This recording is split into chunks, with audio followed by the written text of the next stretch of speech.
नमस्कार, आप देख रहे हैं न्यूज 18 बिहार झारखंड। मैं हूं आपके साथ रुचिका राज। दिल्ली विधानसभा चुनाव में बीजेपी के टिकट पर पहली बार शालीमार बाग से चुनाव जीतने वाली रेखा गुप्ता अब दिल्ली की नई मुख्यमंत्री बन गई हैं।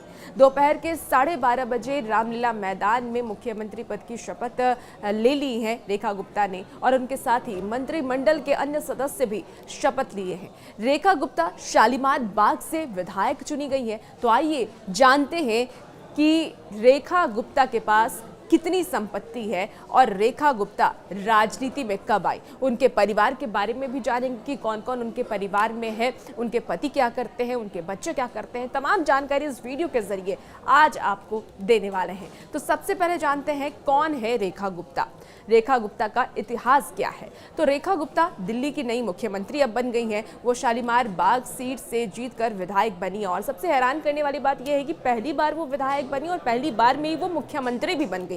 बुधवार को बीजेपी विधायक दल की बैठक में उनके नाम पर मुहर लग गई है। रेखा गुप्ता पेशे से एक वकील है और इसके अलावा बीजेपी में उनकी गिनती अग्रणी नेताओं में होती है, यानी कि सबसे ऊपर जो पायदान पर नेता रहते हैं उन नेताओं में इनकी गिनती की जाती है। वो दिल्ली बीजेपी की महासचिव और भाजपा के महिला मोर्चा की राष्ट्रीय उपाध्यक्ष भी रही हैं। रेखा गुप्ता के जन्म की अगर हम बात कर लें कि रेखा गुप्ता का जन्म कब हुआ था, तो 1974 में हरियाणा की जिंद में उनका जन्म हुआ था और वह 2 साल की थी तब उनके पिता कि स्टेट बैंक ऑफ इंडिया में मैनेजर के पद पर नौकरी लग गई थी और इसके बाद वो दिल्ली चले आए। आपको बता दें कि 1976 यानी कि 1976 में पूरा परिवार दिल्ली शिफ्ट हो गया और उसके बाद से वो दिल्ली में रहने लगी। दिल्ली में ही उनकी पढ़ाई लिखाई आगे की शिक्षा हुई है। रेखा गुप्ता की पूरी जो स्कूली शिक्षा है वो दिल्ली में हुई है और इस दौरान वो ABVP यानी कि अखिल भारतीय विद्यार्थी परिषद से जुड़ी और राजनीति में सक्रिय हो गई। तब से वो राजनीति में उन्होंने शिक्षा जब अपनी शिक्षा ले रही थी उस वक्त से ही वो राजनीति में कदम रख चुकी थी और राजनीति में उनकी दिलचस्पी आगे बढ़ रही थी। रेखा गुप्ता दिल्ली विश्वविद्यालय की सचिव और प्रिंसिपल भी रह चुकी हैं। हालांकि अब उनके परिवार के सदस्य जुलाना की अनाज मंडी में कमीशन एजेंट के तौर पर काम करते हैं। रेखा गुप्ता ने बताया कि वह अब भी समय समय पर जुलाना आती रहती हैं, वहां से उनका खास लगाव रहा है, इसलिए वो जुलाना हमेशा ही आती रहती हैं। कभी कभी वो गांव भी जाती हैं, ऐसा उन्होंने कहा है। अब आपको रेखा गुप्ता के पास कुल कितनी संपत्ति है, यानी कितनी संपत्ति की वो मालिक हैं, उसके बारे में बताते हैं।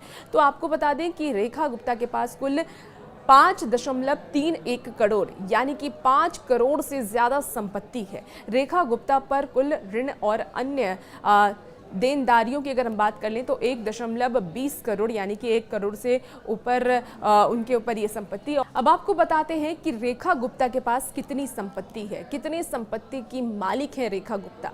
आपको बता दें कि रेखा गुप्ता के पास कुल संपत्ति की अगर हम बात कर लें तो 5.31 करोड़ यानी कि 5 करोड़ से भी ज्यादा संपत्ति की वो मालिक बताई जा रही हैं। और इसके साथ ही आपको ये भी जानकारी दे दें कि रेखा गुप्ता की जो सालाना आय है वो 2023-24 में 7 लाख रुपए हुआ करती थी। 22-23 में उनकी सालाना आय 5 लाख रुपए थी।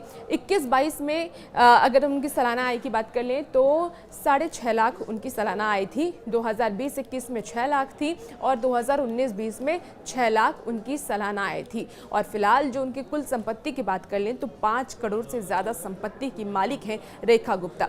अब रेखा गुप्ता के परिवार की बात कर लेते हैं कि उनके परिवार में कौन कौन है, उनके पति क्या करते हैं, उनकी सास क्या करती हैं। तो तमाम जो उनके परिवार की जानकारी है वो इस वीडियो के जरिए आपको हम देते हैं। तो रेखा गुप्ता के पति का नाम मनीष गुप्ता है, वो बिजनेसमैन हैं, बिजनेस से जुड़े हुए हैं। रेखा गुप्ता के 2 बच्चे हैं, एक बेटा और एक बेटी। बेटे का नाम निकुंज और बेटी का नाम हर्षिता है। उनकी सास ने यह भी कहा है कि उन्हें यकीन था कि रेखा एक दिन दिल्ली की CM जरूर बनेंगी। हालांकि इस रेखा गुप्ता के CM बनने से उनके पति भी काफी खुश हैं। आपको बता दें कि रेखा गुप्ता के जो पति हैं मनीष गुप्ता, वो उन दोनों की जो शादी हुई थी वो 28 जून 1998 में हुई थी। 1998 में 28 जून को उन दोनों की शादी हुई थी। मनीष गुप्ता पेशे से स्पेयर पार्ट्स के कारोबारी हैं। उन्होंने राजनीति में हमेशा से ही अपनी पत्नी का सहयोग किया है, रेखा गुप्ता का सहयोग किया है, आगे बढ़ाने में उन्हें मदद की है। रेखा गुप्ता ने अपने चुनावी एफिडेविट में यह भी बताया है कि उनके पति बीमा से जुड़े बिजनेस कार्य को करते हैं और उनका निकुंज इंटरप्राइजेज नाम से कारोबार भी है। अब रेखा गुप्ता के एक बच्चों की अगर हम बात कर ले तो रेखा गुप्ता के 2 बच्चे हैं। बेटा छोटा है, बेटी बड़ी है। बड़ी बेटी का नाम हर्षिता है, जो कि जो कि अपने पिता के साथ व्यवसाय करती हैं। उनके ही व्यवसाय में वो हाथ बटाती है और जो छोटा बेटा है वो अभी फिलहाल पढ़ाई कर रहा है। अब आपको बता दें कि शादी के बाद भी कैसे रेखा गुप्ता ने अपनी गृहस्थी के साथ साथ राजनीति को जारी रखा। तो राजनीतिक सफर में रेखा गुप्ता ने शादी के बाद भी अपनी राजनीतिक सफर को जारी रखा। साल 2007 में उत्तरी पीतमपुरा से वो पार्षद चुनी गई थी और इसके बाद साल 2025 में बीजेपी की ओर से शालीमार बाग से बतौर प्रत्याशी खड़ी हुई थी। पार्टी के उम्मीदवारों की अगर हम बात कर लें तो उन्होंने कहा कि जो भी पार्टी की उम्मीद थी वो रेखा गुप्ता से थी, जिस पर रेखा गुप्ता हमेशा से ही खड़ी उतरती रही। उन्होंने जीत दर्ज की। रेखा गुप्ता के पति के साथ उनकी बेटी हर्षिता गुप्ता साथ में काम करती हैं। आपको ये भी जानकारी दे दें, जो एक बार बार खबरें सामने आ रही है कि इस बार किस फैक्टर से बीजेपी ने रेखा गुप्ता को सीएम बनाया है, कौन सा ऐसा फैक्टर है जो इस बार बीजेपी के लिस्ट में प्रायोरिटी रहा, सबसे ऊपर रहा और जिस जरिए इस बार प्रधानमंत्री नरेंद्र मोदी ने रेखा गुप्ता को सीएम चेहरा बनाया है। आपको भी पता है कि रेखा गुप्ता चौथी मुख्यमंत्री हैं और इसके पहले भी मुख्यमंत्री महिला मुख्यमंत्री ही बीजेपी की तरफ से रही, लेकिन इस बार का जो फैक्टर है वो काफ़ी अहम है। वैश्य समुदाय से आती है रेखा गुप्ता और एक बहुत बड़ा ये फैक्टर रहा है। रेखा गुप्ता वैश्य समुदाय से आने वाली हैं और बुधवार को विधायक दल से पहले ही अटकलें लगाई जाने लगी थी कि दिल्ली का नया सीएम कोई वैश्य समुदाय का हो सकता है और इसके बाद से ही रेखा गुप्ता का नाम रेस में सबसे आगे आने लगा था।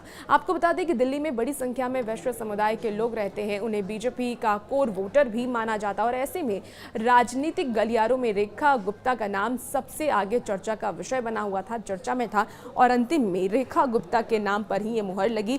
प्रधानमंत्री नरेंद्र मोदी ने रेखा गुप्ता के नाम पर मुहर लगा दी है, यानी आने वाले वक्त में रेखा गुप्ता ही दिल्ली की सीएम हो गई हैं और अब दिल्ली का जो बागडोर है वो रेखा गुप्ता के हाथ में है। देखना होगा एक महिला मुख्यमंत्री के तौर पर रेखा गुप्ता का कार्यकाल कैसा होता है। और भी ऐसे ही वीडियोस के लिए बने रहिए न्यूज़ 18 बिहार झारखंड के साथ।